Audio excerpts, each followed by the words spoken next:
Hello my chimes, hope you're all doing good. Guys, this video is all about reinstating a couple of basic facts of part 3 so that you all will be ready to kickstart. I know that most of you have given your part 2 and some of you are waiting to give your part 3. So the thing is, the most important dates you should always remember is, hopefully all of you have filled your AOT forms, that is assessment of training form. The deadline is 25th of January, so do not miss to do that, because the college would also take a couple of weeks to reply you back after once the AOT is submitted. And the second thing is, the college always mentions that you have to update the address. Wherever you are residing, you have to be updating the address, and the deadline for that is 5th February. Okay, this is very important so that you guys would be getting the booking slot according to that.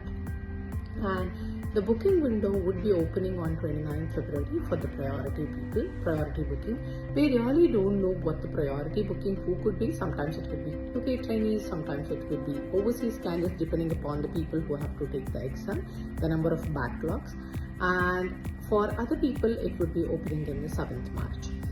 However, do not wait to get the booking to kickstart, because part 3, I always would say it's a lifestyle one, because basically it is like how you communicate to the patient, how you use your empathy and sympathy in a regular daily basis is what is going to come out in the exam. Because remember, exam is full of stress, and because the time management is very important key there.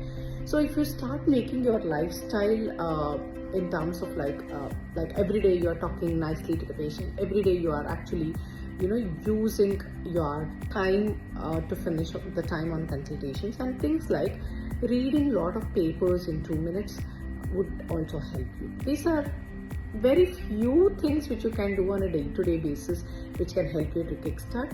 Do not forget to subscribe our channel, because we are going to come back to the series of back to basics. As the name itself suggests, we would be talking about from the marking system to the simple tips and tricks how you can go ahead and prepare. So don't forget. God bless, and hope you remember these dates and do the needful. God bless guys, may success be yours. Bye bye.